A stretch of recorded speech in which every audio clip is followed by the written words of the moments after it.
Halo semuanya, apa kabar? Pernah kepikiran nggak sih, kenapa ya kita perlu belajar soal data sama diagram? Kedengarannya kayak ribet ya. Tapi tenang aja, justru ini cara yang asyik banget buat ngertiin dunia di sekeliling kita. Siap? Yuk kita mulai. Oke, langsung aja nih ke pertanyaan yang seru. Coba bayangin deh, game online apa sih yang paling hits di kelas kamu? Mobile Legends, Free Fire, atau Roblox mungkin? Nah, gimana caranya kita bisa tahu jawaban pastinya buat satu kelas penuh? Jawabannya itu ada di mana-mana loh. Tersembunyi di dalam sesuatu yang kita sebut data. Betul banget, data itu kunci buat jawab semua rasa penasaran kita.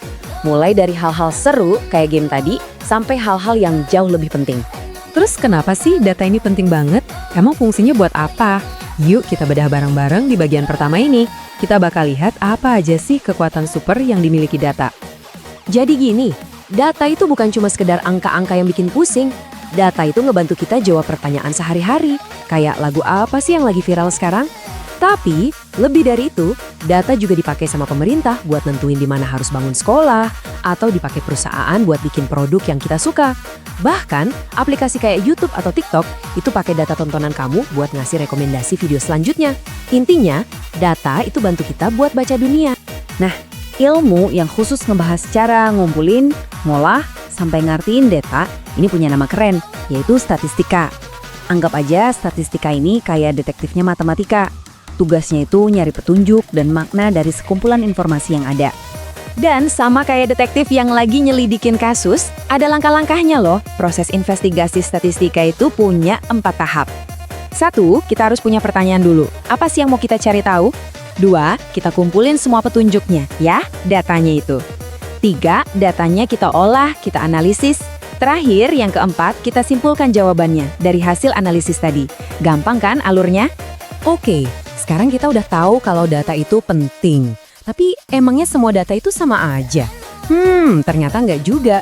Yuk kita kenalan sama 2 jenis data utama yang bakal sering banget kita temuin. Jadi, data itu kebagi jadi 2 kelompok besar, data kategorik sama data numerik. Gampangnya gini deh, data kategorik itu jawabannya berupa nama atau kategori. Contohnya kayak merek HP favorit kamu atau genre musik kesukaan. Nah, kalau data numerik, jawabannya itu pasti angka yang bisa dihitung. Misalnya tinggi badan kamu, skor game, atau jumlah siswa di kelas. Nah, ini nih bagian yang seru. Coba deh perhatiin. Nomor absen atau nomor kelas kan bentuknya angka ya, kayak kelas 71, 72 gitu. Tapi tahu nggak? Itu tuh ternyata data kategorik. Loh, kok bisa? Ya karena angka-angka itu nggak bisa kita tambah, kurang, atau kali. Coba aja kelas 71 ditambah kelas 72, hasilnya apa? Nggak ada artinya kan? Nah, di sini angka itu cuma berfungsi kayak label atau nama aja. Keren kan? Oke, datanya udah kekumpul nih. Terus gimana caranya kita nampilin data itu biar orang lain gampang ngerti? Disinilah diagram masuk. Anggap aja diagram itu cara kita jadi pendongeng, tapi ceritanya dari data. Coba deh kamu bayangin, dikasih tumpukan angka yang banyak banget, pasti pusing kan? Nah, diagram itu tugasnya ngubah semua kerumitan itu jadi satu gambar yang langsung bisa bercerita.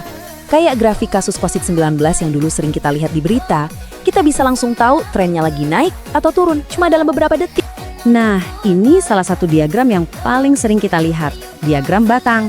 Kelihatannya simple ya, tapi jangan salah, di balik batang-batang ini ada banyak banget informasi. Yuk kita bedah cara bacanya satu persatu. Langkah paling pertama dan paling penting, selalu baca judulnya dulu. Judul itu kayak ngasih tahu kita, diagram ini lagi cerita tentang apa sih?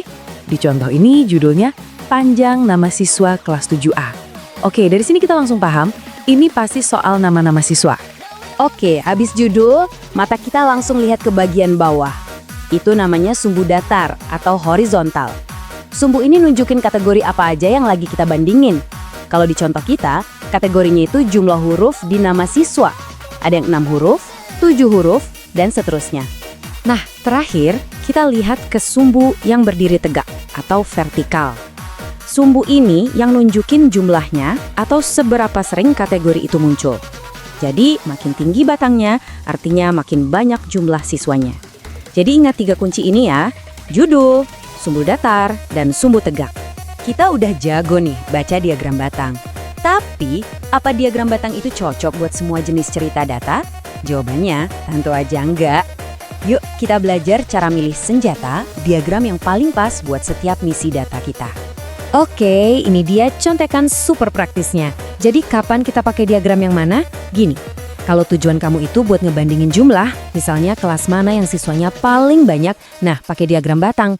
Kalau kamu mau lihat perubahan dari waktu ke waktu, misalnya nilai ulangan kamu naik turun atau enggak, nah juaranya itu diagram garis. Terus kalau kamu mau nunjukin bagian dari satu keseluruhan, kayak berapa persen sih lagu pop di playlistku, nah itu tugasnya diagram lingkaran. Jadi beda tujuan, beda juga senjatanya. Wah, udah banyak banget ya yang kita bahas hari ini. Biar makin nempel di kepala dan gak gampang lupa, yuk kita lihat lagi ringkasan super padat dari semua materi kita barusan. Coba ingat 4 poin penting ini.